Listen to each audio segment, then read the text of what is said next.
মুহাম্মদ রাসূলুল্লাহ সাল্লাল্লাহু আলাইহি ওয়াসাল্লাম যেই সমাজে তার আবির্ভাব হয়েছিল, যে সমাজে তিনি জন্মগ্রহণ করেছিলেন, যে সমাজে তার শৈশব, কৈশোর, যৌবন, এমনকি নবুয়তির 13 বছর যেই সমাজে কেটেছে, সে সমাজটা সম্পর্কে মোটা দাগে এক কথায় আমরা একটা ধারণা পাই, the age of ignorance, the days of ignorance, অসভ্যতার যুগ, বর্বরতার যুগ, মূর্খতার যুগ। সেই যুগে মহামানব আল্লাহু আকবার নবিয়ুনা সাইয়্যিদুনা কুদওয়াতুনা মুহাম্মাদুর রাসূলুল্লাহ সালাতুল্লাহি ওয়া সালামু আলাইহি, তিনি এই পৃথিবীতে আগমন করলেন এমন একটা সময়। আসলে আমি একটা জিনিস চিন্তা করছি, সেটা হলো আলোর প্রয়োজন কখন? অন্ধকার যখন থাকে। অন্ধকার না থাকলে কেউ আলো জ্বালায় না। অন্ধকার যত গভীর হয় আলোর বেশি তত প্রয়োজন হয়। এই দুনিয়া অন্ধকারে ছেয়ে গেল, অন্ধকারে নিমজ্জিত। প্রাচ্য আর পাশ্চাত্যের মানুষগুলো যখন অসভ্যতায়, বর্বরতায় মানুষগুলো যখন ভরে গিয়েছে, তখন আল্লাহ তার হাবিবকে পাঠায় দিলেন আলো জ্বালানোর জন্য। তিনি আলো মশাল নিয়ে আসলেন। আল্লাহর নবী কোন তাবিজ কবজ দিয়া সমাজটাকে পরিবর্তন করেন নাই, ঝাড়ফুঁক দিয়া সমাজ পরিবর্তন করেন নাই, আমাদের দেশের তথাকথিত নেতাদের মতো চাপাবাজি বক্তৃতা দিয়া সমাজটাকে পাল্টান নাই। রাসূলুল্লাহ সমাজ পাল্টাইলেন উত্তম চরিত্র দিয়া। আল্লাহু আকবার।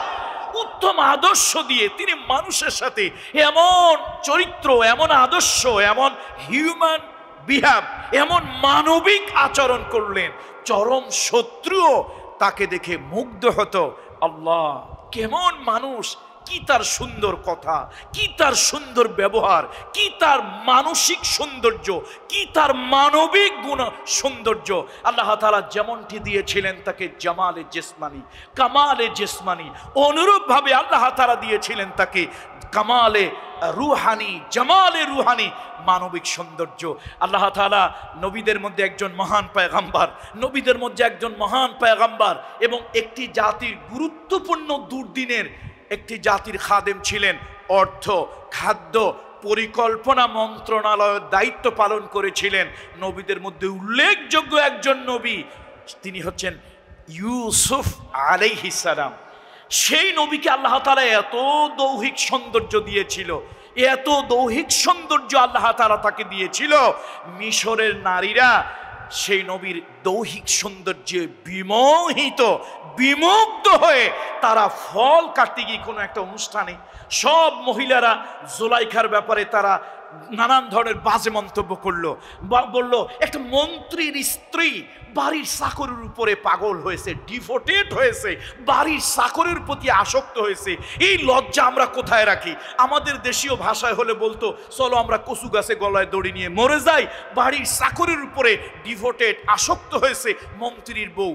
এইটা একটা সমাজে কথা কানাকানি চলতে লাগলো। তারপরে পুরো মিশরের শহর ভরে কথাটা চলতে লাগলো। জুলাইখাও কিন্তু চালাক কম না, সে বুঝাতে চাইলো আসলে আমি যদি দুর্বলতা প্রকাশ করেই থাকি, আমি যদি কোনো পুরুষের প্রতি দুর্বল হয়েও থাকি, কোনো পুরুষের জন্য আমার হৃদয় যদি দুর্বলতা সৃষ্টি হয়েও থাকে, সে পুরুষটা কেমন আমি তোমাদেরকে একটু দেখাবো। একটা খাওয়ার অনুষ্ঠান করলেন, দাওয়াতের অনুষ্ঠান করলেন, ভোজ সভার আয়োজন করলেন। মিশরে এলিট শ্রেণী, হাই সোসাইটি, বড় বড় পয়সাওয়ালা মন্ত্রী মিনিস্টারদের স্ত্রীদেরকে দাওয়াত দেওয়া হলো। সেখানে খাওয়া দাওয়া শেষে যখন তাদেরকে ফল কাটতে, ফল খেতে দেওয়া হলো, একটা করে ছুরি দেওয়া হলো আর একটা করে ফল দেওয়া হলো, আপনারা কাটুন এবং ফল খান। ইউসুফ আলাইহিস সালামকে বের হয়ে আসতে বলা হলো। তিনি একটা রুমের মধ্যে ছিলেন। তার মালিক যিনি, অর্থাৎ এই বাড়িতে তাকে দেখাশোনা যিনি করেন, সে মালিকের স্ত্রী তাকে বের হয়ে আসতে বলেছে। তিনি তো অর্ডার পালন করতে হয়। ইউসুফ আলাইহিস সালাম আল্লাহর পয়গম্বর, আমাদের সাধারণ মানুষের মতো, দুনিয়ার কোনো নেতা দার্শনিকের মতো চরিত্র পয়গম্বরদের না। নবীদের চরিত্র সম্পূর্ণ পুত পবিত্র, নবীদের চরিত্র আল্লাহর দ্বারা নিয়ন্ত্রিত। আল্লাহু আকবার। এখন আপনি আমি যদি এত সুন্দর এতগুলো ডানাকাটা পরি বললাম কেন?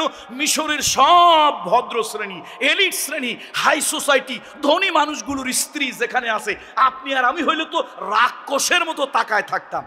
কিন্তু ইউসুফ আলাইহিস সালাম তো পয়গম্বর, এরকম একটা পরিস্থিতিতে তিনি তার সৌন্দর্য, তার দৈহিক সৌন্দর্য তিনি বেহায়ার মতো এই নারীদের সামনে উপস্থাপন করতে চান না। এটা তার নবুয়তির শানের খেলাফ।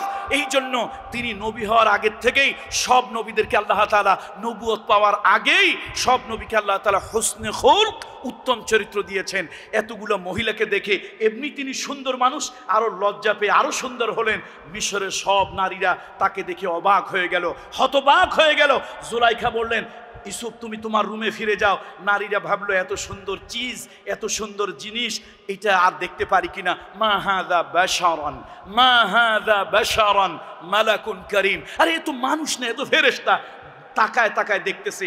জুলাইখা বলেন, আবার বলেন, হুকুম দিলেন ফল কাটেন। তারা ফল কাটতে গিয়ে ফল না কেটে অন্য মনস্ক হয়ে হাত কেটে ফেলল, রক্ত পড়ল।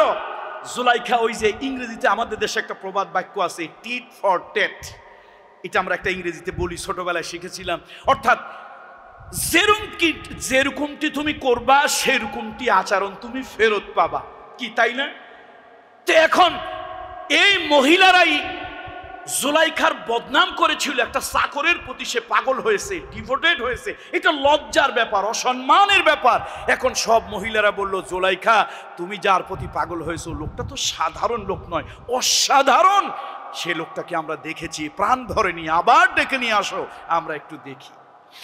আম্মা জানা আয়েশা সিদ্দিকা বলেছেন, ইউসুফ আলাইহিস সালামের দৈহিক সৌন্দর্য দেখে মিশরের নারীরা অবাক হয়ে গিয়েছিল, হতবাক হয়ে গিয়েছিল।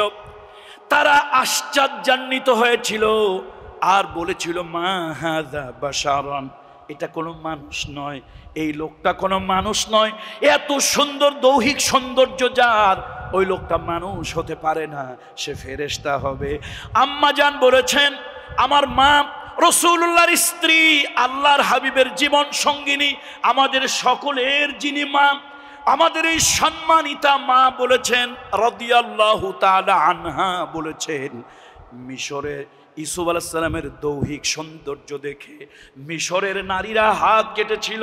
ও দুনিয়ার মানুষ, তারা যদি মুহাম্মাদুর রাসূলুল্লাহ সাল্লাল্লাহু আলাইহি সাল্লাম, আল্লাহর হাবিবের দৈহিক সৌন্দর্য এবং মানবিক গুণের সৌন্দর্য, মানুষ হিসাবে, বশার হিসাবে, তার মধ্যে আল্লাহ তাআলা যে মানবিক গুণের সৌন্দর্যের গুণ দিয়েছিলেন, তার আচার ব্যবহার, কথাবার্তা, মানবিকতা, যে গুণ সৌন্দর্য আল্লাহ তাআলা দিয়েছিলেন, মিশরের নারীরা যদি মুহাম্মদ সাল্লাল্লাহু আলাইহি সাল্লামকে দেখত, তাহলে তারা ইউসুফের মতো আলাইহিস সালাম শুধু হাত কাটতো না, এই কলিজাটা কেটে ফেললেও তারা টের পেত না। মুহাম্মদ সাল্লাল্লাহু আলাইহি সাল্লাম একটা সমাজকে পরিবর্তন করেছিলেন কি দিয়ে? উত্তম চরিত্র, আদর্শ দিয়ে। সুতরাং আজকে আসুন, এই অবক্ষয়, নৈতিক অবক্ষয় ঘটেছে, মানবিক অবক্ষয় ঘটেছে। সহজ কথায়, এখানে কোনো দার্শনিক ব্যাখ্যা করব না। তার কারণ মোল্লা জিয়ুন রহমতুল্লাহ আলাইহি নুরুল আনোয়ার কিতাবে মোল্লা জিয়ুন রহমতুল্লাহ আলাইহি বলেছেন, আওয়াম পাবলিক যেরকম তাদের সামনে কথা উপস্থাপন করতে হবে ওরকম। সব জায়গায় দার্শনিক টাইপের কথাবার্তা চলে না, কি বলেন? সুতরাং আমরা সাধারণ জনগণ সাধারণ কথা বলি। মুহাম্মদ রাসূলুল্লাহ সাল্লাল্লাহু আলাইহি ওয়াসাল্লাম সমাজ পাল্টেছিলেন, মানুষ পাল্টেছিলেন, জাতি পাল্টেছিলেন। কি দিয়ে পাল্টেছিলেন? তিনি একটা জাদুর মন্ত্র পড়েছিলেন। সে জাদুর মন্ত্র দুনিয়ার কোনো গণক ঠাকুর কাহেনের নয়, সে মন্ত্রটা এসেছিল আরশে আজিম থেকে। সে মন্ত্র এসেছিল কোথা থেকে?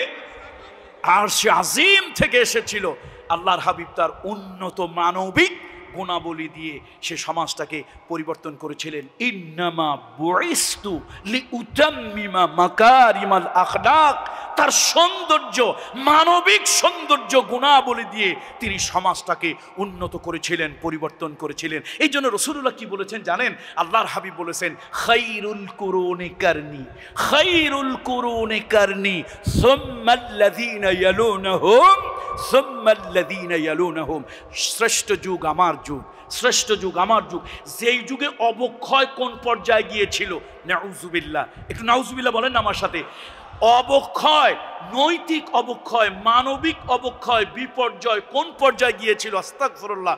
ইতিহাসে পেয়েছি বাপ মরে গেলে বাপের সম্পদ যেরকম সন্তানরা মিরাসি সম্পদের মতো ভাগ করে নেয়, বাপের স্ত্রীদেরকেও ওইভাবে ভাগ করে নিত। আস্তাগফিরুল্লাহিল আযীম, আস্তাগফিরুল্লাহিল আযীম ওয়া আতুবু ইলাইহি। সেই সমাজটা কত সুন্দর হলো, কি কারণে? রাসূলুল্লাহ উন্নত মানবিক চরিত্র। সুতরাং আসুন, আমাদের সমাজটা কিন্তু এখন নষ্ট হয়ে গেছে, নষ্ট হয়ে গেছে।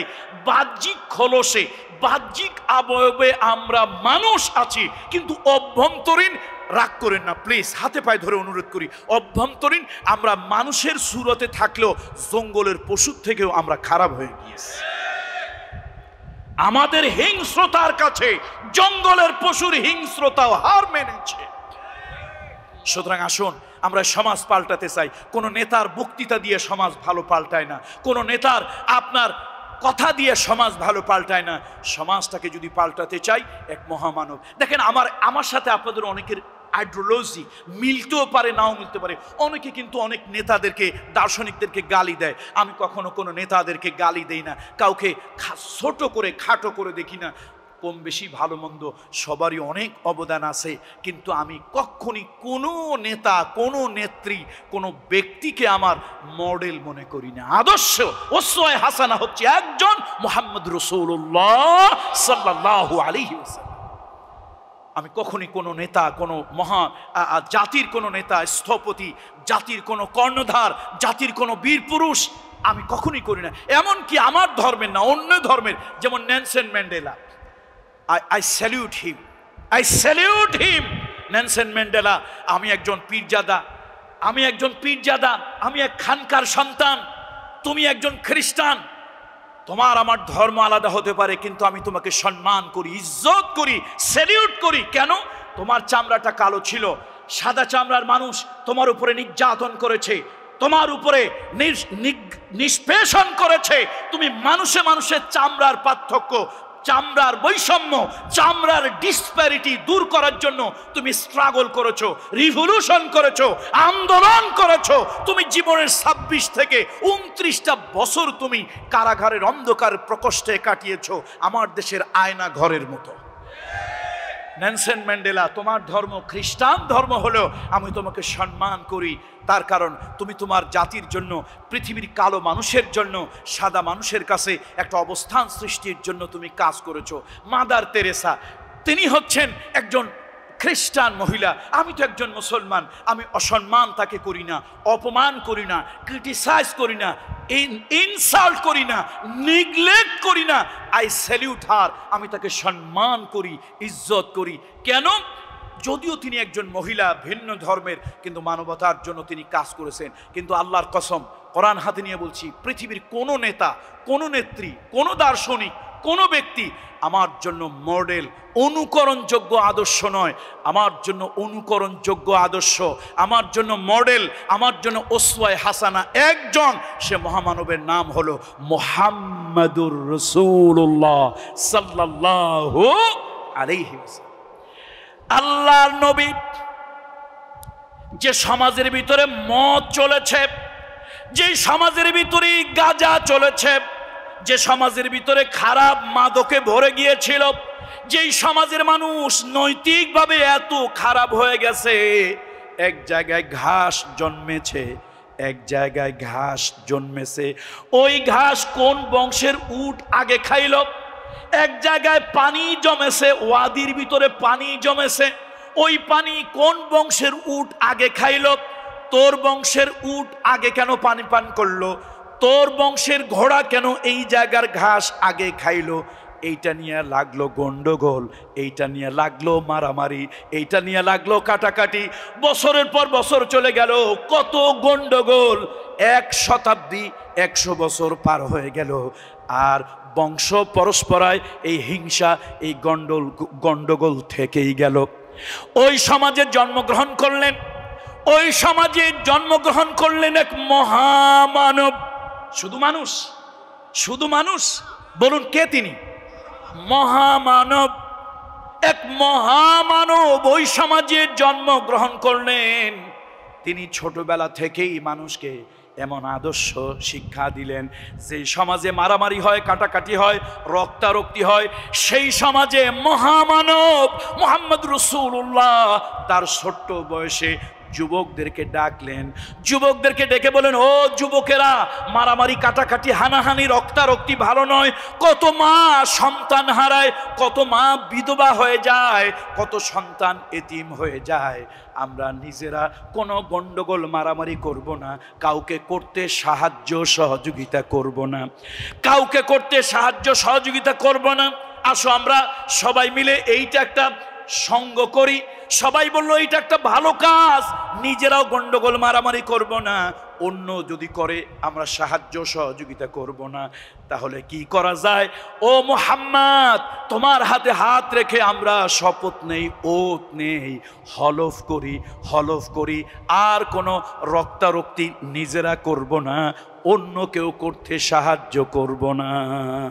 সেই শিশু বয়সে হাবিবে কিবরিয়া মুহাম্মদ সাল্লাল্লাহু আলাইহি ওয়াসাল্লাম একটা অধপতিত সমাজকে অবক্ষয় থেকে, তরুণদেরকে অবক্ষয় থেকে মুক্ত করার জন্য, নতুন করে একটা জীবন দেওয়ার জন্য কি গঠন করেছিলেন বলেন তো?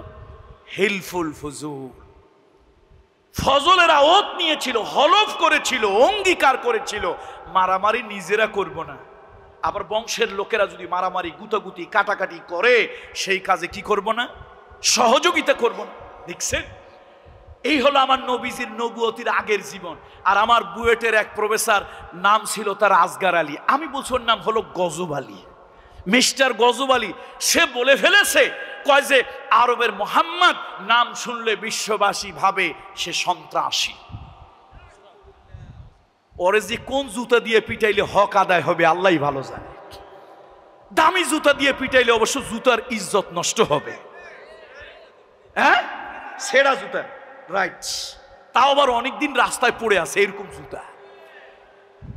বন্ধুরা আমার, যেই নবী নবুয়ত পেলেন, উনি জন্ম থেকেই নবী। মুহাম্মদ রাসূলুল্লাহ জন্ম থেকেই নবী। উলুল আজম পয়গম্বরদের মধ্যে অন্যতম শ্রেষ্ঠ পয়গম্বর কে? মুহাম্মদ রাসূলুল্লাহ সাল্লাল্লাহু আলাইহি ওয়াসাল্লাম। জন্ম থেকেই তিনি নবী। তবে নবুয়তির আনুষ্ঠানিক দপ্তরটা আল্লাহ তাআলা তাকে বুঝিয়ে দিয়েছেন কত বছর বয়সে?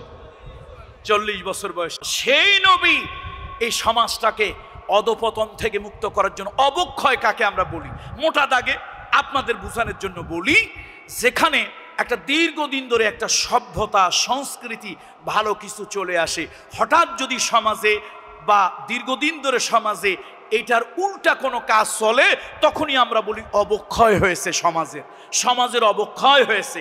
ঠিক অনুরূপভাবে বিশেষজ্ঞদের অভিমত হলো, অবক্ষয় কোন সমাজে হয়? যেই সমাজে সুবিচার, ন্যায় বিচার থাকে না, সেই সমাজে অবক্ষয় হয়। একটু বলেন তো আমার সাথে মোটা দাগে, অল্প কথায়, বেশি ব্যাখ্যার দরকার নাই। অবক্ষয় আমরা তাকেই বলি যেই সমাজে কি থাকে না? সুবিচার, ইনসাফ, ন্যায় বিচার থাকে না, সেই সমাজই অবক্ষয় হয়। তার কারণ, চোর চুরি করে যদি বিচারের মুখোমুখি না হয়, ডাকাত ডাকাতি করে বিচারের মুখোমুখি যদি না হয়, ধর্ষণকারী ধর্ষণ করে বিচারের মুখোমুখি যদি না হয়, কেউ যদি রাতের বেলায় বুটজুয়া, কেউ অস্ত্রধারী অন্যের সম্পদ লুণ্ঠন করে, সে যদি বিচারের মুখোমুখি না হয়, সমাজ যদি তার বিচার না করে, বরং ওই আরবদের মতো মাইট ইজ রাইট, জোর আছে যার, অধিকার হলো তার, এইরকম যদি মনে করে, তাহলে ওই সমাজে অবক্ষয় সৃষ্টি হয়। নৈতিক অবক্ষয়, চরিত্রিক অবক্ষয়, মানবিক অবক্ষয়, এই অবক্ষয় সৃষ্টি শুরু হয়। সুতরাং এই অবক্ষয়ের সমাজ, অধপতিত সমাজ, আইয়ামে জাহিলিয়াতের সমাজ পাল্টে দিয়েছিলেন কে? ছোট্ট দুইটা আপনাদেরকে দুইটা ঘটনা একটু উঠাই, একদম 1-2 মিনিটের ভিতরে, তাহলে আপনারা বুঝে যাবেন অনেক কিছু বুঝে যাবেন।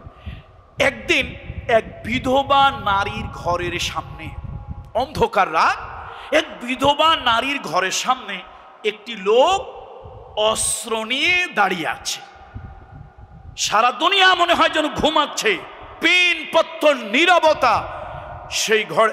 সেই অবস্থায় একজন বিধবা নারীর ঘরের সামনে একটা লোক কি নিয়ে দাঁড়িয়ে আছে বলুন তো? অস্ত্র নিয়ে দাঁড়িয়ে আছে। আপনারা আমরা সহজ কথায় ধরে নিতে পারি লোকটা বোধহয় ডাকাত, লোকটা বোধহয় বুর্জুয়া, লোকটা বোধহয় এই ঘর থেকে চুরি ডাকাতি করবে, এই মানসিকতার একজন লোক। এই অন্ধকার রাতে হঠাৎ আর একটা লোক তাকে দেখে ফেললো, যে কোনোভাবেই হোক কাকতালীয় ভাবে লোক তাকে দেখে ফেললো। দেখে তাকে বলল, ভাই তুমি কি চুরি ডাকাতি করবে? ভাই তুমি কি জানো এই ঘরের মালিক মারা গিয়েছে, তার ছোট্ট ছোট্ট ইনোসেন্ট দুইটা বাচ্চা, এতিম দুইটা বাচ্চা, তার ঘরে আছে একজন বিধবা স্ত্রী। আহারে লোকটা মারা গেছে, সারাদিন সারা রাত কেঁদেছে। এখন ভাই তুমি কি এই ঘর থেকে চুরি ডাকাতি করবে? এই জন্যই কি দাঁড়িয়ে আছো? ভাই রে এই ঘরটা অন্তত মাফ করে দাও। লোকটা উঠে বলল, না তুমি আমারে চেনো নাই, তুমি আমাকে জানো না, আমি চুরি ডাকাতির জন্যই ঘরের সামনে দাঁড়িয়ে নয়, অন্য কারণে আমি দাঁড়িয়ে আছি। তুমি কি নাম শুনেছ মক্কায় এক মহামানবের আবির্ভাব হয়েছে? মক্কায় এক মহামানবের আবির্ভাব হয়েছে, মক্কায় এক মহান নবীর আবির্ভাব হয়েছে। ওই নবীর সোহবতে, ওই নবীর সংস্পর্শে আমি গিয়েছিলাম, তিনি আমার জীবনটা পাল্টায় দিয়েছে। তিনি বলেছেন এই জীবন জীবন নয়, এই জীবনের পরে আর একটা জীবন আছে, এই জীবনের হিসাব ওই জীবনে দেওয়া লাগবে। উনি আমার ব্রেনের ভিতরে, কালবের ভিতরে ভয় ঢুকায় দিয়েছেন।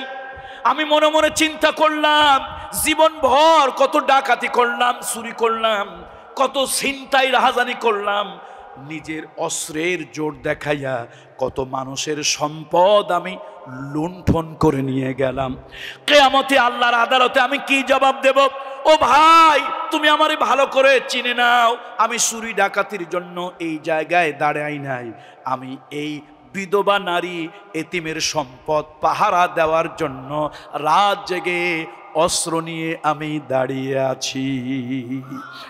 কিয়ামতের ময়দানে, কিয়ামতের ময়দানে আল্লাহর আদালতে যদি আমি ধরা পড়ে যাই, আমি সেই দিন আল্লাহর কাছে বলবো, আল্লাহ যেদিন পরকালের ভয় আমার মধ্যে ছিল না, আখিরাতের চিন্তা আমার মধ্যে ছিল না, আয় আল্লাহ তাআলা যেদিন আমি পরকালের জবাবদিহিতার ভয় ছিল না, সেদিন আমি চুরি ডাকাতি করেছি, ছিনতাই রাহাজানি করেছি। আল্লাহ তোমার হাবিবের সোহবতে গিয়া, মানবতার বন্ধু, মানবতার শিক্ষক মুহাম্মদুর রাসূলুল্লাহর সোহবতে গিয়া পরকালের ভয়, জবাবদিহিতার ভয়, আখিরাতের ভয়, জাহান্নামের ভয়, আল্লাহ তোমার মিজানে বিচারের ভয় আমার দিলের মধ্যে এসেছে। তোমার কাছে জবাব দেওয়ার জন্য আমি অস্ত্র নিয়ে এই ঘরের সামনে পাহারা দিচ্ছি।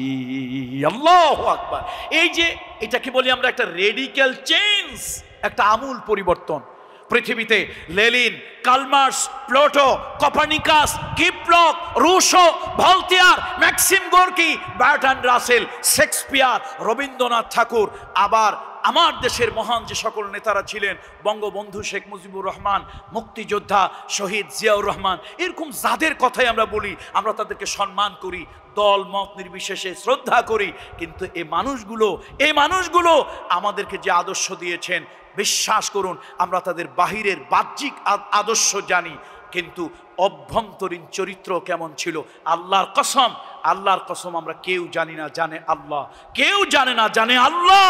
আর এই পৃথিবীর নেতাদের কাছে মানুষের বাহ্যিক পরিবর্তন আসে, কিন্তু পরকালীন জীবনের জবাবদিহিতার ভয় মুহাম্মদ সাল্লাল্লাহু আলাইহি ওয়াসাল্লাম দিয়েছেন, জাহান্নামের ভয় দিয়েছেন।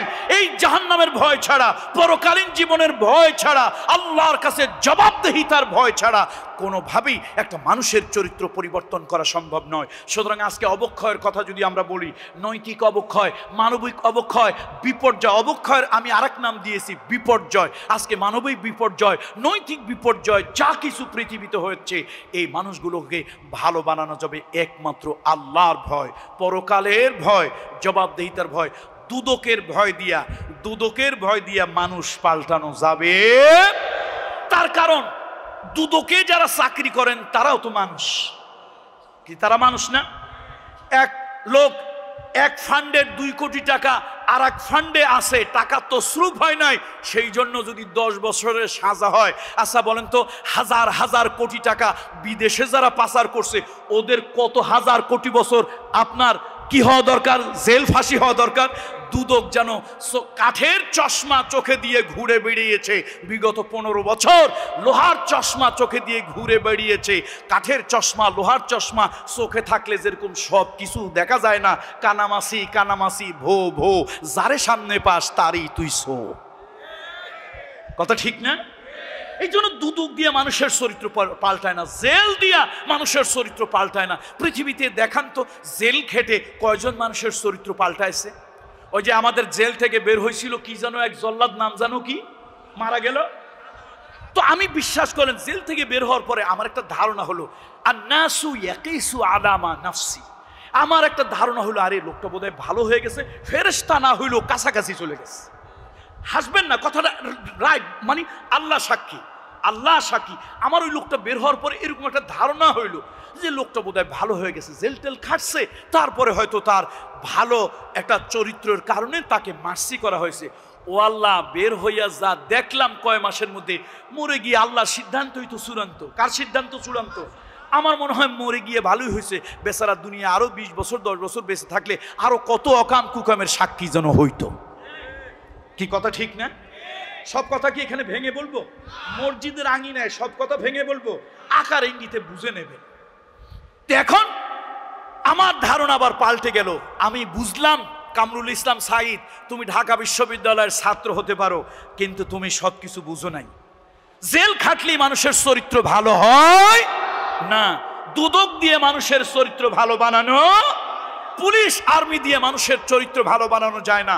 মানুষের চরিত্র যদি ভালো বানাতে চাও তাহলে আল্লাহর ভয়, পরকালের ভয়, জাহান্নামের ভয়, জবাবদেহিতার ভয়, আখিরাতের ভয়, আল্লাহর আদালতের সামনে দাঁড়ানোর ভয়, আল্লাহর বিচারের মুখোমুখির ভয় একটা মানুষের জেহেনের ভিতরে, মস্তিষ্কের ভিতরে, কলবের ভিতরে যদি ঢুকিয়ে দেওয়া যায়, পিটাইয়া ওই লোকটাকে দিয়ে গুনার কাজ করানো যাবে না। কথা সঠিক না ভুল? এই অবক্ষয়ের সমাজ, অবক্ষয়ের সমাজ, যে সমাজ, আমি অবক্ষয় বলবো না, আরো একটা কথা বলবো, ঘুণে ধরা সমাজ। এ সমাজটা ঘুণে ধরছে, নৈতিক অবক্ষয় হয়েছে, চারিত্রিক অবক্ষয়, বিপর্যয় হয়েছে।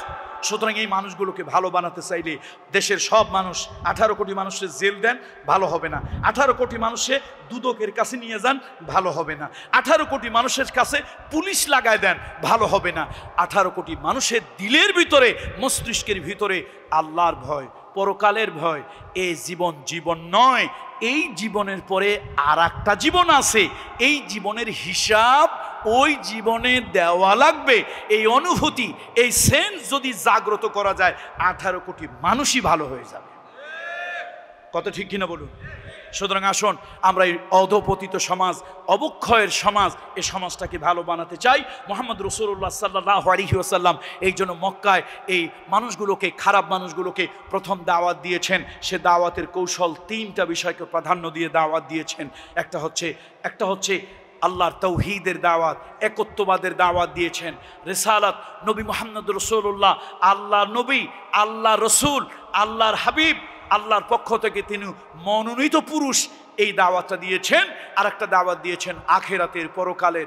এই জীবনের পরে আর একটা জীবন আছে, এই জীবনের পরে আর একটা জীবন আছে।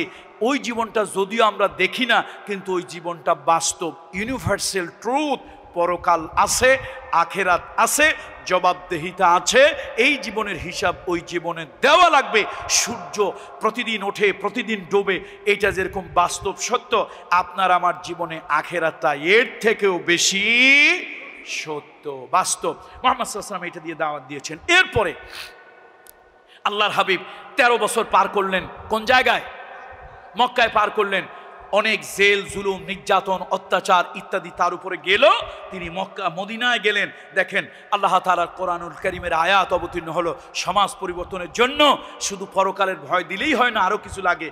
আল্লাহ তাআলা জানিয়ে দিলেন, ইন্নাল্লাহা ইয়া'মুরু বিল আদলি ওয়াল ইহসান ওয়া ইতা'i যিল কুরবা ওয়া ইয়ানহা আনিল الفحشاء والمنكر والبغي يعظكم لعلكم تذكرون।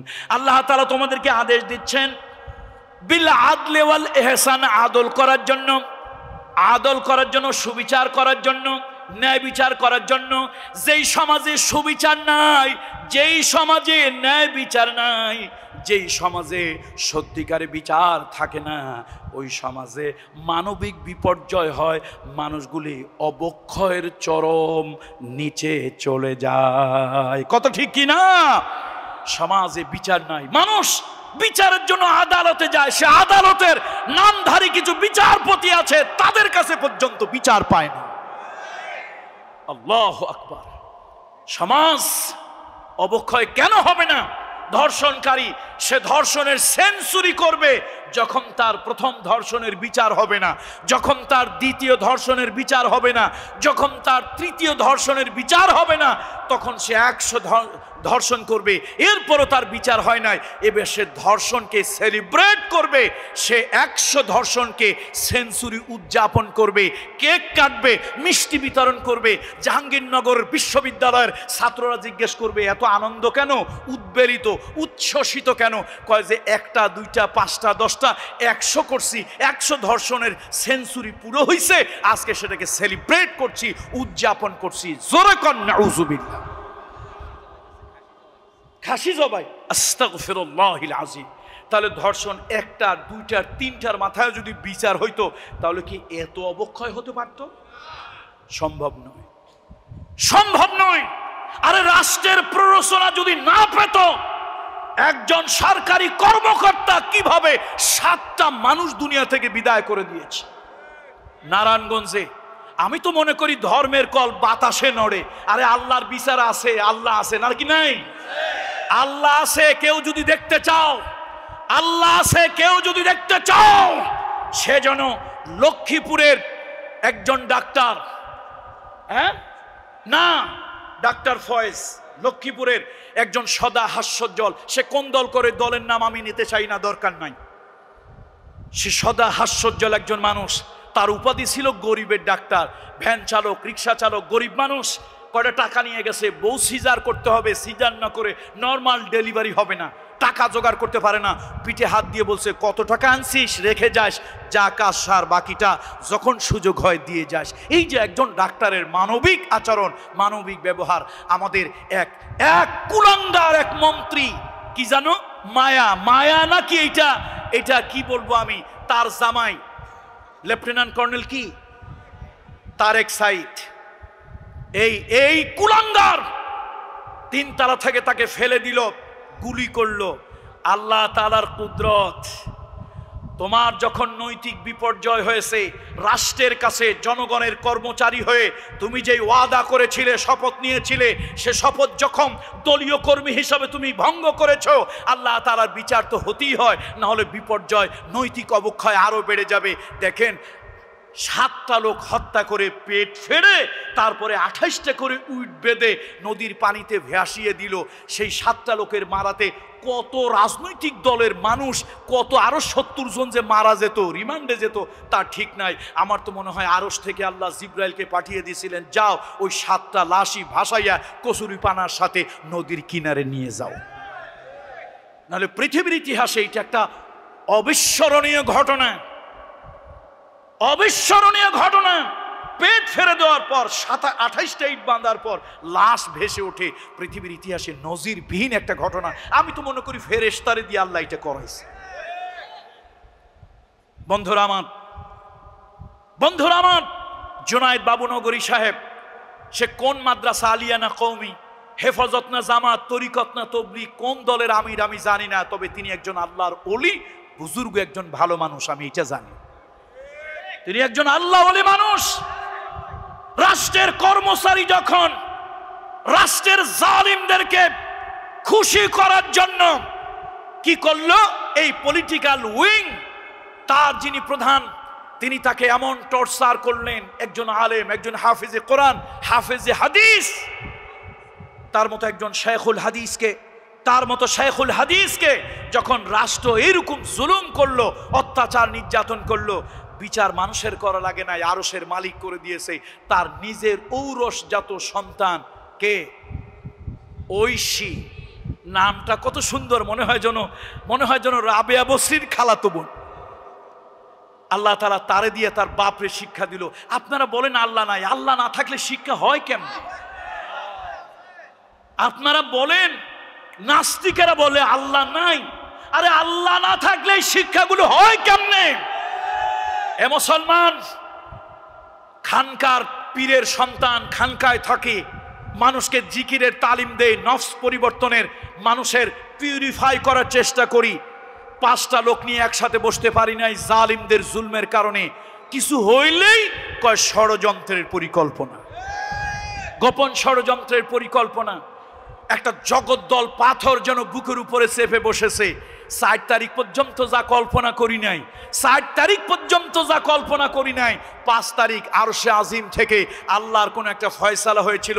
না হলে মানুষের দ্বারা যেরকম আব্রাহা তার হস্তি বাহিনী নিয়ে আসছিল আল্লাহর ঘর আব্দুল মুত্তালিব খানায় কাবার মুলতাজিম হলো কাবা ঘরের দরজার চৌকাঠ ধরে আকাশের দিকে তাকিয়ে বলেছিল, এ আকাশের মালিক, আরশের মালিক, আমি দুর্বল, আব্রাহা সবল, আমার কাছে হাতি ঘোড়া নাই, কিন্তু আব্রাহার কাছে আছে, আমার কাছে সেনাবাহিনী নাই, তার কাছে আছে, তোমার ঘর ভাঙার জন্য এসেছে মালিক, তাকে প্রতিরোধ করার কোনো ক্ষমতা আমার নাই, তোমার ঘর তোমার জিম্মায়, তোমার ঘর তোমার হাওয়ালায়, তোমার ঘর তোমার আমানতে রেখে আমি আমার জান নিয়ে পলাচ্ছি।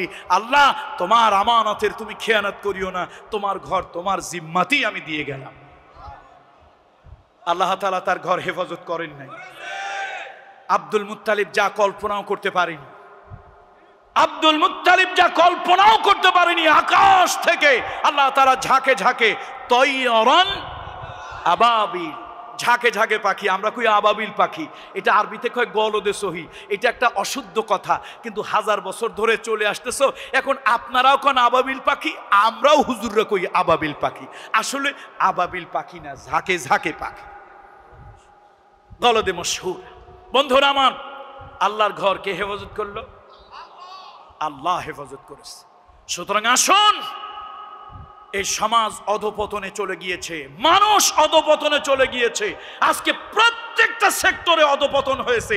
সরকারি কর্মচারী কর্মকর্তা বলেন, আদালতের বিচারক বিচারপতি বলেন, উকিল বলেন, আমার মতো আপনার মতো টুপিওয়ালা নামাজি লোক বলেন, প্রত্যেকটা মানুষের ভিতরে কিছু না কিছু মানবিক বিপর্যয়, চারিত্রিক বিপর্যয় হয়েছে।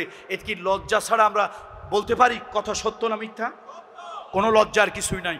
আমার মানবিক বিপর্যয় হয়েছে, আপনার মানবিক বিপর্যয় হয়েছে, সমাজের রন্ধ্রে রন্ধ্রে আজকে সমাজের মানুষের বিপর্যয় হয়েছে, চরিত্রিক বিপর্যয় হয়েছে, নৈতিক বিপর্যয় হয়েছে, আদর্শিক এই অবক্ষয়ের সমাজ, এই বিপর্যয়ের সমাজ, এই ঘুণে ধরার সমাজটাকে আমরা যদি পাল্টাতে চাই, আসুন। আল্লাহ তাআলা বলেছেন, লাকাদ কানা লাকুম ফি রাসূলিল্লাহি উসওয়াতুন হাসানা। মুহাম্মদ রাসূলুল্লাহ সাল্লাল্লাহু আলাইহি ওয়াসাল্লামকে আল্লাহ তাআলা উসওয়ায়ে হাসানা করেছিলেন, উত্তম গুড এক্সাম্পল, তার মধ্যে অনুকরণযোগ্য আদর্শ আল্লাহ তাআলা রেখেছিলেন। সুতরাং আসুন, আমরা কোনো নেতাকে অসম্মান করি না। আমার জাতির যত সন্তানেরা চলে গিয়েছেন, সেই সরওয়ার্দী থেকে শুরু করে শেরে বাংলা একে ফজলুল হক থেকে শুরু করে আমার জাতির যত শ্রেষ্ঠ সন্তানের বিদায় হয়েছেন, দলমত নির্বিশেষে আমরা তাদের জন্য দোয়া করি, আল্লাহ মাগফিরাতের কামনা করি, আল্লাহ তাদের ভুল ত্রুটিগুলি মাফ করে দেন। আল্লাহ যদি তাদেরকে মাফ করে দেয়, আপনার আমার কোনো ক্ষতি আছে? আল্লাহ যদি তাদেরকে বেহেশত দেয়, আপনার আমার কম পড়বে?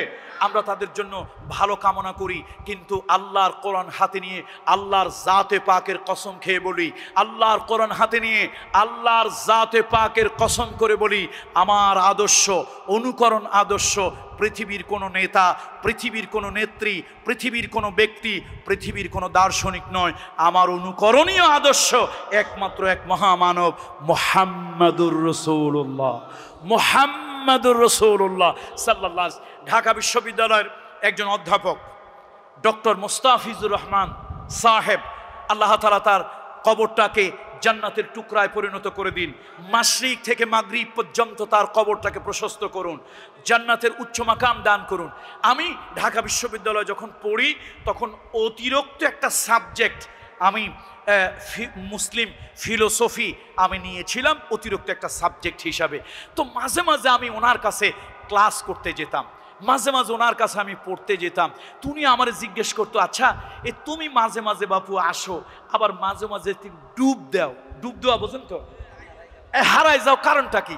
তো আমার সাথের ছেলেমেয়েরা কয়, স্যার ও কিন্তু একজন হুজুর। কয়, ও তো হুজুর তো দেখতেছি ড্রেসে। কয় না স্যার, ও ওয়াজ করে। তখন ডক্টর মুস্তাফিজুর রহমান, আল্লাহ তাআলা তাকে জান্নাতের উচ্চ মাকাম দান করুন, সে কোনো এক সময় কুষ্টিয়া ইসলামী বিশ্ববিদ্যালয়ের ভাইস চ্যান্সেলর হয়েছিলেন, ঢাকা বিশ্ববিদ্যালয়ের একজন স্বনামধন্য টিচার। শুধু স্বনামধন্য না, যোগ্যতা সম্পন্ন, কমনওয়েলথের বৃত্তি নিয়ে তিনি লন্ডনে ডক্টরেট করেছিলেন। বাংলাদেশের হাতে গোনা কয়েকজন বুদ্ধিজীবী, হাতে গোনা কয়েকজন প্রফেসর যাদের সৌভাগ্য হয়েছিল কমনওয়েলথের বৃত্তি নিয়ে লন্ডনের মতো জায়গায় ডক্টরেট করা, তার মধ্যে একজন হচ্ছেন ডক্টর মুস্তাফিজুর রহমান। হ্যাঁ, এবং কোরআনের ইংরেজি অনুবাদ তিনি করেছেন। তো প্রসঙ্গক্রমে উনি আমাকে বলতেছেন, দেখো সাইদ, ভালো লাগলো যে তুমি যে মাঝে মাঝে ওয়াজ টোয়াজ করো, তো আমি একদিন দুনিয়ায় থাকবো না, আমার একটা কথা তোমার কাছে রেখে যাই। সুবহানাল্লাহ বলবেন না? আমি একদিন দুনিয়ায় থাকবো না। দেখছেন, আসলে ওর দুনিয়া এখন উনি নাই, কিন্তু আমি আল্লাহর নগণ্য গোলাম, আমি পীরজাদা মরহুম দেলওয়ার হোসেন আনসারী রহমতুল্লাহ আলাইহির সন্তান, আমি আল্লাহ আমাকে দুনিয়ায় রাখছে। তুমি আমাকে একদিন আবেগে বলতেছে, শোনো আমি একদিন দুনিয়ায় থাকবো না, কিন্তু আমার একটা কথা তোমার কাছে রেখে যাচ্ছি, শোনো।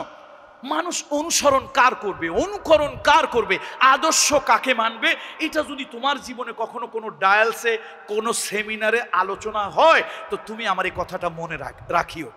তাই আমি বললাম, স্যার বলেন। কয় যে, শোনো আমি তো কমনওয়েলথের বৃত্তি নিয়ে লন্ডনে ডক্টরেট করছি, তো আমি ঢাকা বিশ্ববিদ্যালয়ের লেকচারার। আপনারা গ্রামের মানুষ আবার লেকচারার করলে বোঝে না, প্রফেসর করলে বোঝে। এটা একটা পাইকারি কমন কথা, লেকচারার করলে বোঝে না, কি কইলে বোঝে? প্রফেসর কইলে বোঝে। তা আপনাদের যারা বোঝে না তাদের বোঝানোর জন্যই বলি যে উনি কয় যে আমি তো ঢাকা বিশ্ববিদ্যালয়ে প্রথম প্রফেসর হিসেবে, মানে লেকচারার হিসেবে আমি ঢুকলাম, এরপরে আমি কমনওয়েলথের বৃত্তি নিয়ে চলে আসলাম। এখন আমি এখানে আমার গবেষণার কাজে খুব ব্যস্ত। তো হঠাৎ একদিন আমি আমার ইউনিভার্সিটির বন্ধুদের কাছ থেকে, টিচারদের কাছ থেকে জানতে পারলাম যে অনতি দূরে একটা হাসপাতালে, একটা ক্লিনিকে এই জীবন্ত কিংবদন্তি বার্ট্রান্ড রাসেল, উনি একজন দার্শনিক, উনি কেউ কেউ ওনাকে বলেন যে উনি জীবন্ত কিংবদন্তি, সেই বার্ট্রান্ড রাসেল চিকিৎসা নিচ্ছে। তো স্যার বলেন, আমার একটা চিন্তা হইল, আমি ঢাকা বিশ্ববিদ্যালয়ের টিচার, এখন হইলাম আমি এমফিল গবেষণা পিএইচডি থিসিসের ছাত্র, আবার কয়দিন পরে গিয়ে আমি আবার হব শিক্ষক। এরকম একটা জগৎ বিখ্যাত লোক, তার কাছ থেকে তো আমার কিছু শেখা দরকার, এটা একটা জীবন সমৃদ্ধ হবে। দেখেন না, আমরা সেলিব্রিটি কেউ পাইলি সেলফি নেই, সেলফি মানে ছবি তোলা না, সেলফি মানে নিজের থেকে নিজে সহজ এটা তোলে, সেটাই সেলফি। পাবলিক সমানে আর একজনে তুললেও সেলফি, নিজে তুললেও সেলফি। এখন আমরা তো কাউরে পাইলি এরকম একটা অটোগ্রাফ নিতে চাই। স্যার বলেন, আমার একটা মনে মনে চিন্তা হলো যে আমি তার সাথে একটু পাশাপাশি সময় কাটাবো, একটা অটোগ্রাফ নিব, এবং আমি এক সময় গর্ব করে বলবো যে আমি বার্ট্রান্ড রাসেলের সাথে সময় কাটিয়েছি। তো আমি হাসপাতালে গেলাম, হাসপাতাল কর্তৃপক্ষ জানালো না, ভিজিটর অ্যালাউ নয়। উনি করলেন একটা সিরকুট লিখলেন বার্ট্রান্ড রাসেলের কাছে যে আমি অমুক, আমি এখানে এমফিল গবেষণা করছি, থিসিস করব, ডক্টরেট করব, আমি বাংলাদেশের ইউনিভার্সিটি, ঢাকা ইউনিভার্সিটির আমি একজন লেকচারার, তো আমি আপনার সাথে একটু সাক্ষাৎ চাই। তো বার্ট্রান্ড রাসেল হাসপাতাল কর্তৃপক্ষকে বলল, আচ্ছা ঠিক আছে, তাকে একটা টাইম দিয়ে দাও, অমুক দিন এই কটার সময় তার টাইম। তো স্যার বলেন, আমি তো একেবারে খুব অপেক্ষার প্রহর গুনতেছি, বার্ট্রান্ড রাসেলের কাছে যাব, তার সাথে কথা বলবো, আমার জীবনের একটা স্মরণীয় মুহূর্ত হবে। এরপরে গেলাম, আমার আচার ব্যবহারে বার্ট্রান্ড রাসেল এত খুশি হইল। আমরা বাঙালি কিন্তু আচার ব্যবহারে ভালোই। আমার মাশাআল্লাহ, তেল যদি দেওয়া লাগে পৃথিবীতে আমাদের থেকে ভালো তেল কেউ দিতে পারে না। কি কথা ঠিক কিনা? তার কারণ হলো হরপ্রসাদ শাস্ত্রী একটা প্রবন্ধ লিখেছে, ডিগ্রি লেভেলে আমরা পড়েছি, তৈল প্রবন্ধ, এটা হরপ্রসাদ শাস্ত্রী লেখা, এটা আমরাই পড়েছি, পৃথিবীর অন্য কোনো জাতি পড়ে নাই। এই জন্য তৈলে আমরা যত ফাস্ট, দেখবেন না কিছু মিডিয়ার কিছু সাংবাদিক না, ওগুলা সাংঘাতিক, ওরে বাবা, এক স্বৈরাচারিণীকে যত তেল মারছে, আমার মনে হয় ওর 16 ভাগের 1 ভাগ তেলও তারা জাতির জন্য মারে নাই। এখন স্যার বলেন আমি একটু তেল মারলাম, কাজ হইল। এখন বাটান রাসেল কি করছে, হাসপাতাল কর্তৃপক্ষকে বলে, এই শোনো, এই বাংলাদেশি এই লোক, এই ছাত্র, এই গবেষক, তার জন্য 24 আওয়ার্স আমার দরজা খোলা, দিন নাই রাত নাই, সকাল নাই সন্ধ্যা নাই, যখন ইচ্ছা তখন আসবে। আবার স্যারে বলো, দেখো তোমার সাথে 2-3 দিন কথা বলে আমার ভালোই লাগছে, তুমি তো মজার মানুষ, ভালোই লাগছে, শোনো আমি একাকি থাকি, যখন তোমার মন চায় তখন তুমি আসবা, যখন তুমি সুযোগ পাও তখন। এখন স্যার আমার কাছে বলতেছে, স্যার আমাকে শোনাচ্ছে, সাইদ আমি একদিন থাকবো না, কিন্তু মঞ্চে তুমি সেমিনার সিম্পোজিয়ামে অনুকরণীয় আদর্শ নিয়ে যদি কথা বলো, সেদিন আমার কথাটা মনে করবে। আজকে বাইতুল মোকাররমে তার কথা আমি মনে করছি, আল্লাহ তাকে আপনি মাফ করে দেন, আল্লাহ তাকে আপনি জান্নাতের উচ্চ মাকামের মেহমান বানিয়ে দিন। এখন বার্টন রাসেল এই ঘোষণা দিল। স্যার বলেন আমি 1 দিন 2 দিন 3 দিন 1 মাস 2 মাস তার কাছে যাই, সময় পাইলেই যাই, বিভিন্ন বিষয় নিয়ে আমরা ডিসকাস করি, কথা বলি, দার্শনিক টাইপের কথাবার্তা। কিন্তু একটা জিনিস আমার খটকা লাগলো, মাইয়া মানুষের সাথে তার আনাগোনাটা একটু বেশি, মাইয়া মানুষের সাথে আনাগোনাটা তার একটু। আর তুমি যা দেখছো, this is my personal life, তুমি যেটা দেখেছো এটা আমার ব্যক্তিগত জীবন, খবরদার ব্যক্তিগত জীবন নিয়ে কোনো প্রশ্ন করবে না, হাত দেবে না। স্যার বলেন, মুস্তাফিজ স্যার বলেন, আমি সাথে সাথে বসা থেকে উঠে দাঁড়ালাম, একদম সাথে সাথে উঠে দাঁড়িয়ে বললাম, স্যার আপনাদের আদর্শের জন্য গোটা পৃথিবী লড়ে, মিছিল করে, মিটিং করে, আন্দোলন করে, রিভলিউশন করে, মায়ের খায়, ঠ্যাং ভাঙে, হাত ভাঙে, চোখ যায়, আপনাদের আদর্শ বাস্তবায়নের জন্য পৃথিবীর মানুষ শান্তির অন্বেষায় এত কিছু হয়, হাজার লোকের জীবন দেয়, এই হলো আপনার আদর্শ। বইতে লেখেন একটা, বাস্তবে করেন আর একটা। তো এইরকম আদর্শতে আমি থু মারি। আমার মনে হয় মুসলমানের সন্তান আমার জন্য অন্য কেউ না, আমার জন্য অনুকরণযোগ্য আদর্শ নবী মুহাম্মদ রাসূলুল্লাহ। আমার নবী বলেছেন, হে আমার স্ত্রীরা, রাতের অন্ধকারে আমাকে যা করতে দেখো, দিনের আলোতে আমাকে যা করতে দেখো, প্রকাশ্যে আমাকে যা করতে দেখো, গোপনে আমাকে যা করতে দেখো, সব তোমরা মানুষের কাছে খুলে খুলে বলে দাও, সব খুলে খুলে বলে দাও। আমার জীবনে প্রকাশ্য গোপন আলো অন্ধকার আলাদা কোনো দিক নাই। আল্লাহ তাআলা এই দুনিয়ায় তাকে একটা সার্টিফিকেট দিলেন। আমরা চাকরি করতে গেলে একটা চরিত্রিক সনদ প্রয়োজন হয়। আল্লাহ তাআলা মুহাম্মদ রাসূলুল্লাহকে একটা চারিত্রিক সনদ দিলেন, ওয়া ইন্নাকা লাআলা খুলুকিল আযীম। আবেগ নিয়ে সবাই আমার সঙ্গে পড়েন, ওয়া ইন্নাকা লাআলা খুলুকিল আযীম। হে নবী, আপনি হলেন খুলকে আযীম, অনুকরণযোগ্য চরিত্রের গুড এক্সাম্পল, উত্তম আদর্শ যে চরিত্রে আছে আপনি সেই চরিত্রের। সুতরাং আজকে পৃথিবীতে বিপর্যয়, নৈতিক বিপর্যয়, আদর্শিক বিপর্যয়, চারিত্রিক বিপর্যয়, সব বিপর্যয় যদি দূর করতে চাই, নবী মুহাম্মদুর রাসূলুল্লাহ সাল্লাল্লাহু আলাইহি ওয়াসাল্লাম, আমার নবীজির আদর্শের কোনো বিকল্প নাই। জোরে বলেন আসেনি? আমার হাবিবে কিবরিয়া মুহাম্মদ রাসূলুল্লাহ সাল্লাল্লাহু আলাইহি ওয়াসাল্লাম যে সমাজে মদ চলেছে, যে সমাজে জুয়া চলেছে, যে সমাজে অনৈতিকতা চলেছে, যে সমাজে হানাহানি কাটাকাটি চলেছে, মানুষকে অত্যাচার নির্যাতন করত, যে সমাজে কোনো ন্যায় বিচার সুবিচার ছিল না, আল্লাহ তাআলা তার কাছে কোরআন অবতীর্ণ করলেন, ওয়া আকসিতু ইন্নাল্লাহা ইউহিব্বুল মুকসিতিন। নবী মুহাম্মদ রাসূলুল্লাহ মক্কায় থাকতে সুবিচার করেছে, আমানতদার ছিল। আল্লাহ রাসূল সাল্লাল্লাহু আলাইহি ওয়াসাল্লাম কেমন আমানতদার! আল্লাহু আকবার। নবীজির দিন তারা কাফেররা মানে না, কিন্তু কাফেরদের আমানত রাসূলুল্লাহর কাছে রেখে যায়। আচ্ছা বলেন তো, নবীজি যখন যে রাতে হিজরতে যাবেন, ওই রাতে আল্লাহ রসুলের ঘরে কাকে রেখে গেলেন? কেন রেখে গেলেন? হ্যাঁ, অমুসলিমদের কাফেরদের আমানত ছিল। তাহলে চিন্তা করেন, যারা ধর্মীয় দিক থেকে রাসূলুল্লাহর ব্যাপারে কনফিউজ ছিল, কিন্তু তার আমানতের ব্যাপারে, তার আমানতদারিতার ব্যাপারে, তার সততা, তার ইন্টিগ্রিটি, তার প্রিন্সিপালিটি, তার আদর্শ, তার চরিত্রের ব্যাপারে সামান্যতম কোনো দ্বিধা দ্বন্দ্ব কারো ছিল না।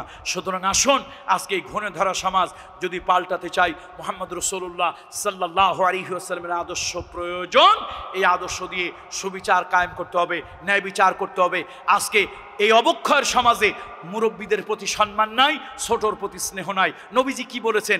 ছোটদেরকে যে স্নেহ করে না, বড়দেরকে যে সম্মান করে না, ফালাইসা মিন্না, তারা আমাদের অন্তর্ভুক্ত নয়। নবীজি বলেছেন, এই যে আজকে আমরা একটা মানুষের প্রতি সদয় হওয়া, বাসে যাচ্ছি, গাড়িতে যাচ্ছি, আমি একটা ইয়াং যুবক, আমি বসে আছি, আমার পাশে একটা লোক দাঁড়িয়ে আছে, হিন্দু হোক, বৌদ্ধ হোক, তার মাথার মধ্যে সিঁদুর থাকুক, হাতের মধ্যে তার শাখা থাকুক, সে অন্য ধর্মের লোক হোক, আমি একজন যুবক, আমার পাশে একজন নারী দাঁড়িয়ে আছেন, বৃদ্ধা নারী, একজন বুড়ো মানুষ, হিন্দু, বৌদ্ধ, খ্রিস্টান দাঁড়িয়ে আছেন। আমার রাসূলুল্লাহর আদর্শ, মুহাম্মদ রাসূলুল্লাহ সাল্লাল্লাহু আলাইহি ওয়াসাল্লাম নৈতিক অবক্ষয় রোধ করার জন্য কি সুন্দর আদর্শ দিয়েছেন। এই মানুষটার প্রতি ইহসান করো। ইন্নাল্লাহা কাতাবাল ইহসান, ইন্নাল্লাহা কাতাবাল ইহসান আলা কুল্লি শাই।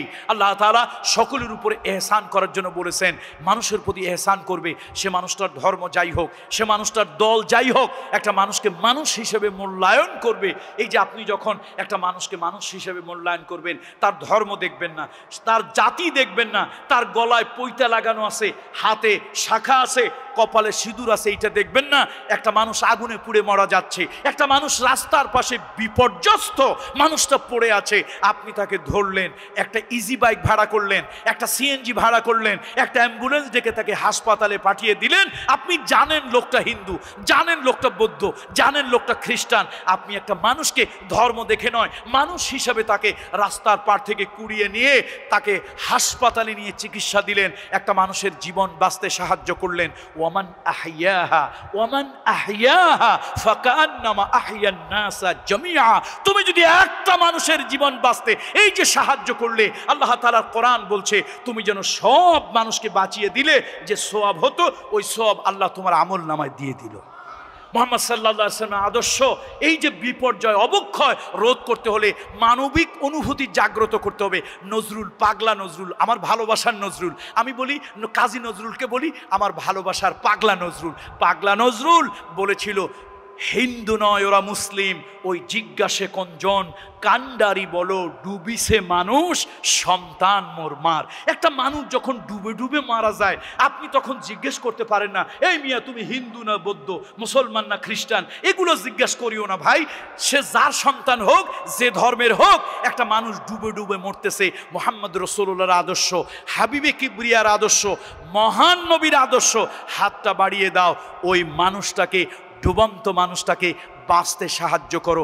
আজকে তোমার যদি নৈতিক অবক্ষয় হয়, তোমার যদি মানবিক অবক্ষয় হয়, সামাজিক অবক্ষয় যদি হয়, তাহলে তুমি মানুষকে বাঁচানোর পরিবর্তে মানুষকে হত্যা করবে, মানুষকে মারবে, চুরি করবে, ডাকাতি করবে, সম্পদের পাহাড় করবে। কত মানুষ ক্ষুধার যন্ত্রণায় মানুষ আপনার খেতে পারে না, আর তখন তুমি বিদেশের সুইস ব্যাংকে শুধু টাকার পাহাড় করবে। কথা ঠিক কিনা বলুন? আমার তো একবার দুঃখের কথা মনে আছে, চায়না থেকে একটা রোবট ভাড়া করে আনা হয়েছিল, নাম ছিল সোফিয়া। মনে আছে না ভুলে গেছেন আপনারা? কি নাম ছিল তার? সোফিয়া না সোফিয়া? সোফিয়া। তো এখন সেই সোফিয়ার মুখের একটু কৃত্রিম হাসি দেখার জন্য, আসলে তো কিছু লোকরা চালাক, এরা সব কথা কয় না, কত টাকা খরচ হয়, কোন জায়গা দিয়ে কি হয় এগুলি বলে না। তো যা শুনলাম কোটি কোটি টাকা খরচ হয়ে গেছে। আমি তখন দুঃখ করে বললাম, আপনাদের কি মানবতা নাই? মানবিক এত বিপর্যয় হয়েছে। আরে ঢাকা মেডিকেল কলেজে যান, কত গর্ভবতী মা হতে পারে, সেই মায়ের নাম সোফিয়া। একজন গর্ভবতী মা ঢাকার মেডিকেলে একটা বেড পাচ্ছে না, একটা মাদুর বিছিয়ে, একটা চাটাই বিছিয়ে তার হাসপাতালের বারান্দার মধ্যে মানবিক বিপর্যয় হয়ে বিপর্যস্ত মানবতা পড়ে আছে, সেই মাকে যদি একটা বেড কিনে দিতেন, সে মায়ের জন্য যদি 250 শয্যার হাসপাতাল আরও 100 শয্যা বাড়াতেন, কতই না ভালো হতো। রোবট সোফিয়ার হাসি দেখার পরিবর্তে একজন মা সোফিয়া, একজন গর্ভবতী নারী সোফিয়া, একজন রোগাক্রান্ত সোফিয়া, একজন অসুস্থ নারী সোফিয়া, তাকে যদি একটা বেডে শোয়াইয়া উন্নত চিকিৎসা দিয়া তাকে যদি রোগ মুক্ত করে হাসি মুখে বাড়ি পাঠানো যেত, এই রোবট সোফিয়ার হাসির তুলনায় ওই জীবন্ত সোফিয়া, ওই গরিব সোফিয়া, ওই গর্ভবতী মা সোফিয়া, ওই রোগে আক্রান্ত সোফিয়ার হাসি আল্লাহর কাছে 1000 লক্ষ কোটি গুণ মূল্য বেশি। আমাদের মানবিক বিপর্যয়, এই বিপর্যয় হওয়ার কারণে, অবক্ষয় হওয়ার কারণে, ঘুণে ধরার কারণে আজকে আমরা সাদা কালো ব্যবধান বুঝতে পারছি না। আসুন, এই সমাজটা অবক্ষয় ভরে গিয়েছে, এই অবক্ষয় রোধ করার জন্য সুবিচার প্রয়োজন, ন্যায় বিচার প্রয়োজন। এই জন্য আল্লাহ তাআলা বলেছেন, ও আকসিতু ইন্নাল্লাহা ইউহিব্বুল মুকসিতিন, সুবিচার করো। রাসূলুল্লাহর আদালতে বিচার এসেছে, নবীজি কিন্তু কখনো ধর্ম দেখে বিচার করেনি, আল্লাহ নবী ন্যায়সঙ্গত বিচার করেছেন। যুদ্ধের ময়দানে আল্লাহ নবী কি মানবিক আদর্শ রাসূলুল্লাহ দেখিয়েছেন। এই সাহাবীরা, তোমরা যুদ্ধের ময়দানে বিজয়ী হবে, খবরদার কোন শারীরিক প্রতিবন্ধীর গায়ে হাত দেবে না, কোন নারীর উপরে আক্রমণ করবে না, শিশুর উপরে আক্রমণ করবে না, ফিজিক্যালি ডিসএবল প্রতিবন্ধীর উপরে আক্রমণ করবে না, বেসামরিক লোক যারা জীবনের ভয়ে ঘরে পালিয়ে আছে, লুকিয়ে আছে, এই মানুষগুলোর উপরে আক্রমণ করবে না। তোমরা যদি কোনো দেশে বিজয়ী হও আর যদি গিয়ে দেখো শত্রুর দেশে গাছে ফসল ধরেছে, ফলবান কোনো বৃক্ষকে নিধন করবে না। যদি কোনো দেশে বিজয় হও আর যদি দেখো সে বিজয়ী দেশে মাঠে মাঠে ফসল পেকে আছে, আগুন দিয়ে সে ফসল জ্বালিয়ে দেবে না। এগুলো যখন করে, মানুষের যখন মানবিক বিপর্যয় হয়, নৈতিক অবক্ষয় হয়, তখন মানুষ এই খারাপ কাজগুলি করে। মুহাম্মদ সাল্লাল্লাহু আলাইহি ওয়াসাল্লাম যুদ্ধের ময়দানেও নৈতিক অবক্ষয় হতে দেয়নি। তবুকের যুদ্ধের কথা বলে আমি শেষ করব, কথা আর বাড়াবো না। তবুকের যুদ্ধ হলো প্রচন্ড রকম গরমের ভিতরে, এত গরম, এত গরম, এত গরম, ভেড়া দুম্বা ছাগলগুলি মরে যাচ্ছে, গাছের খেজুর যেন পেকে পড়ে যাচ্ছে, মানুষগুলি ত্রাহি ত্রাহি চিৎকার শুরু হয়েছে। এই কষ্টের মধ্যে আল্লাহ নবী তার সাহাবীদেরকে নিয়ে তবুক অভিযানে গেলেন। তবুক যুদ্ধের এক পর্যায়ের কথা, ইতিহাস, ও মুসলমানেরা ইতিহাস জানুন। তবুক যুদ্ধের এক পর্যায়ের কথা, এক তপ্ত দুপুর বেলায় আহত একজন সাহাবী, পানির পিপাসায় কলিজাটা ফেটে যায়, প্রচন্ড গরম। এই যুদ্ধ আহত একজন সাহাবী পানির পিপাসায় কলিজা ফেটে যাচ্ছে, তার ভাতিজা ছিল পাশে, ভাতিজাকে ডাক দিল বাবা, ভাইয়ের ছেলেকে ডাক দিল, বাবা আমাকে একটু পানি দাও, পানির জন্য আমার বুকটা ফেটে যাচ্ছে, ছাতিটা ফেটে যাচ্ছে। যুদ্ধ আহত সাহাবী, যুদ্ধের সারা শরীরের ভিতরে ক্ষত বিক্ষত, প্রচন্ড তাপ, প্রচন্ড রৌদ্র, এমতো অবস্থায় ভাতিজা চাচার মুখের কাছে এক পেয়ালা পানি চাচার মুখের কাছে ধরলো, চাচা আপনি পান করেন। হঠাৎ পাশের থেকে একজন ডেকে বলল, আহা একটু পানি। পানির পিপাসায় আমার কলিজাটা ফেটে যাচ্ছে, পানির পিপাসায় আমার ছাতিটা ফেটে যাচ্ছে, গলা শুকায় গিয়েছে, একটু পানি। চাচা সঙ্গে সঙ্গে ভাতিজাকে ডেকে বলল, বাবা আমার থেকে মনে হয় আমার ওই মুসলমান, ওই সাহাবী, ওই যুদ্ধাহত সাহাবী মনে হয় বেশি পানির প্রয়োজন, আমাকে নয়, পানির পেয়ালাটা তুমি তার কাছে নিয়ে যাও। ভাতিজা পেয়ালাটা চাচার মুখ থেকে এনে ও আর একজন সাহাবী, যুদ্ধাহত সাহাবী, তার মুখের কাছে নিয়ে দিল। প্রচন্ড গরম, কলিজা ফেটে যাচ্ছে, গরমে অস্থির হয়ে যাচ্ছে মানুষ। সেই গরমের মধ্যে ভাতিজা একজন সাহাবী, যুদ্ধাহত সাহাবীর মুখের কাছে পানি ধরলেন। হঠাৎ পাশের থেকে একটা লোক কাতরাচ্ছে, আহা আমি বোধহয় আর বাঁচবো না, শাহাদাত বরণ করব, একটু পানি, একটু পানি। পানির জন্য জিহ্বাটা শুকিয়ে গিয়েছে, পানির জন্য বুকের ছাতিটা ফেটে যাচ্ছে। সাহাবী মুখের কাছে পানি, পানির পেয়ালাটা পান করবেন, তিনি বললেন, না আমারে পানি দিও না, পাশের ভাইয়ের কাছে যাও, পাশের লোকটার কাছে পানি নিয়ে। পানি যখন তার চোখের কাছে, মুখের কাছে যখন ধরা হলো, দেখা গেল ইন্না লিল্লাহি ওয়া ইন্না ইলাইহি রাজিউন। আল্লাহ নবীর ওই সাহাবী শাহাদাতের পেয়ালা পান করে, আল্লাহ জান্নাতের শাহাদাতের পেয়ালা পান করে দুনিয়া থেকে চলে গেছেন। দুনিয়ার এক কাসরা পানি পান করার সময় তার হয় নাই। এবার ওই ভাতিজা ফিরে আসলো দ্বিতীয় সাহাবীর কাছে, এসে দেখেন তিনিও দুনিয়া থেকে বিদায় হয়ে গেছেন, শাহাদাতের পেয়ালা তিনিও পান করেছেন। এবার ভাতিজা নিজের চাচার কাছে ফিরে আসলো, চাচার মুখের কাছে পানিটা যখন দেবে, তবুক যুদ্ধের যুদ্ধাহত ওই সাহাবী, ওই চাচা আল্লাহ রসুলের সাহাবী, তিনিও দুনিয়া থেকে বিদায় হয়ে গিয়েছেন। ও মুসলমান ভাইরা, ও মুসলমান ভাইরা, মানবিক গুণ কত উন্নত হলে, মানুষ তার নিজের অবক্ষয় কত রোধ করতে পারলে, মানুষ তার ভিতরে হিউম্যানিটি, ইনসানিয়াত, মানবতাবোধ জাগ্রত কোন পর্যায়ে করতে পারলে, একজন যুদ্ধাহত লোক, একজন যুদ্ধাহত লোক নিজের কথা প্রাধান্য না দিয়া আরেকজন মানুষের কথা প্রাধান্য দেয়। আমরা তো সেই মুসলমান। আসুন আজকে এই অবক্ষয় সমাজ, নৈতিক অবক্ষয়, মানবিক অবক্ষয়, নৈতিক বিপর্যয়, সামাজিক বিপর্যয়, চারিত্রিক বিপর্যয়, চারিত্রিক অবক্ষয়, এই সব অবক্ষয় সব আপনার ঘুণে ধরা সমাজটাকে পাল্টাইয়া আমরা একটা নতুন সমাজ যদি গড়তে চাই, কোনো দার্শনিকের মতে নয়, কোনো নেতা নেত্রীর শিক্ষায় নয়, একজন মহামানবের আদর্শে এ সমাজ আমরা পাল্টাবো, এ জাতি আমরা পাল্টাবো, নৈতিক অবক্ষয় রোধ করব। সেই আদর্শ আর কারো নয়, মুহাম্মাদুর রাসূলুল্লাহ সাল্লাল্লাহু আলাইহি ওয়াসাল্লাম। সহিহ বুখারীর 2-3টা শব্দ ব্যবহার করেই আমার বক্তব্য আজকে শেষ করব। সহিহ বুখারীর 2-3টা মাত্র শব্দ ব্যবহার করে আমার বক্তব্য আমি শেষ করব। রাসূলুল্লাহ সাল্লাল্লাহু আলাইহি ওয়াসাল্লাম নবুয়ত পেলেন, প্রথম কোরআনের আয়াতটা কোন জায়গায় অবতীর্ণ হয়েছিল একটু বলেন তো? জাবালে নূরে, ওই হেরা গুহায় আম্মাজান খাদিজার কাছে রাসূলুল্লাহ আসলেন, এসে কি বলছিলেন বলেন তো? জাম্মিলুনি, জাম্মিলুনি, আমাকে একটু বস্ত্র দিয়ে, কম্বল দিয়ে, কাপড় দিয়ে ঢেকে দাও। মা খাদিজা জিজ্ঞেস করলেন, আবুল কাসেম মুহাম্মদ, আপনি এরকম করতেছেন কেন, কাঁদতেছেন, আপনার মুখটা কেমন শুকনো শুকনো, ভীত সন্ত্রস্ত।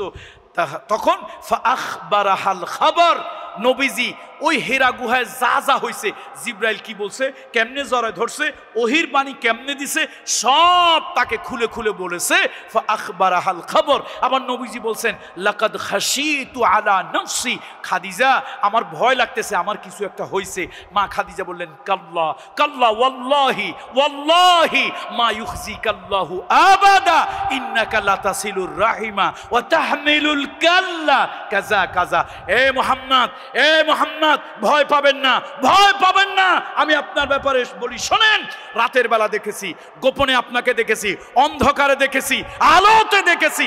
আপনি রক্তের বন্ধন ঠিক রাখেন, রক্তের সম্পর্ক ঠিক রাখেন, এতিম, অনাথ, বিধবা, কন্যা দায়গ্রস্ত, এদের প্রতি সদয় হন, বিপদগ্রস্ত মানুষকে সাহায্য করেন, তার পাশে গিয়ে আশ্রয় দেন, দাঁড়ান, অন্নহীনকে অন্ন দেন, বস্ত্রহীনকে বস্ত্র দেন। এই যে আপনার একটা মানবিক গুণ, আপনার মতো লোক বিভ্রান্ত হতে পারে না।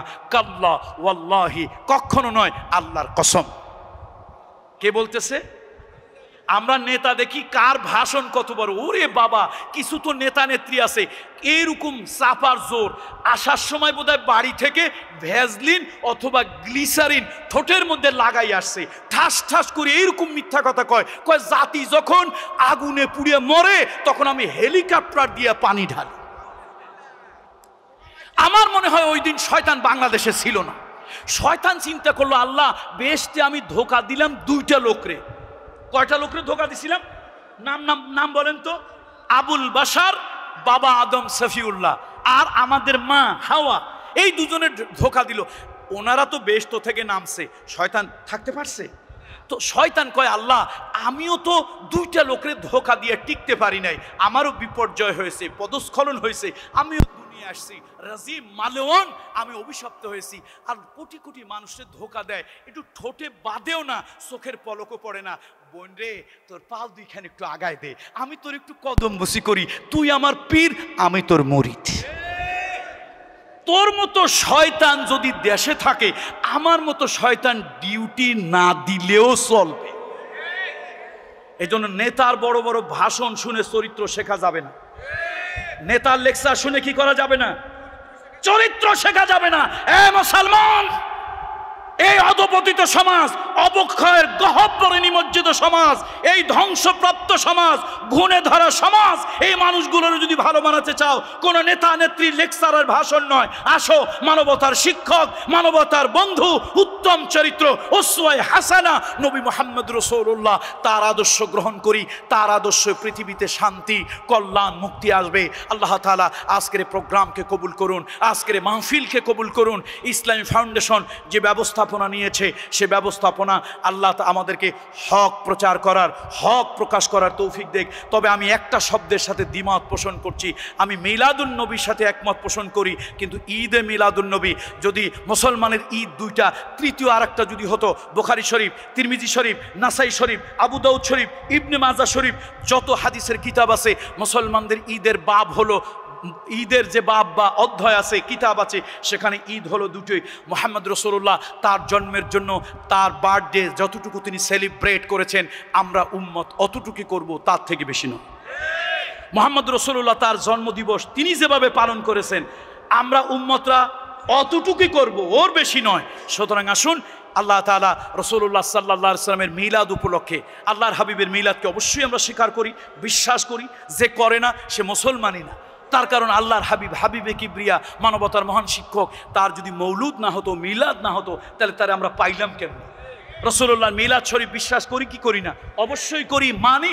কিন্তু এই শব্দের ব্যাপারে আমাদের কিছু আকীদাগত কিছু ভিন্নতা আছে। সুতরাং আসুন ইসলামী ফাউন্ডেশন, জাতীয় মসজিদ, আমরা তাদেরকে হৃদয় থেকে উষ্ণ অভিনন্দন জানাই যে তারা এরকম জনগণকে এই জাতির চরিত্র পরিবর্তনের জন্য, এই জাতির মানবিক চেহারা পাল্টানোর জন্য হাবিবে কিবরিয়া মুহাম্মদ রাসূলুল্লাহ সাল্লাল্লাহু আলাইহি ওয়াসাল্লামের আদর্শ বেশি বেশি প্রচার করবেন, এবং আল্লাহ রসুলের আদর্শে আমরা দুনিয়া এবং আখেরাত কল্যাণময় করব, দুনিয়াতে শান্তি, আখেরাতে মুক্তি পাবো, এই প্রত্যাশা ব্যক্ত করে আল্লাহ তাআলার কাছে আপনাদের সকলের জন্য হৃদয় থেকে দোয়া করছি। আল্লাহ তাআলা আজকের এই প্রোগ্রামটাকে, মাহফিলটাকে কবুল করুন। সভাপতি মহোদয়কে আল্লাহ তাআলা দীর্ঘ সুস্থ নেক হায়াত দান করুন। আমাদের সঞ্চালক, তার জন্য আমার দোয়া রইল, সকলের জন্য আমাদের দোয়া। আল্লাহ আমাদের সকলের প্রতি তার আরশে আজিম থেকে তার রহমতের খাস রহমত আমাদের উপরে বর্ষণ করুন।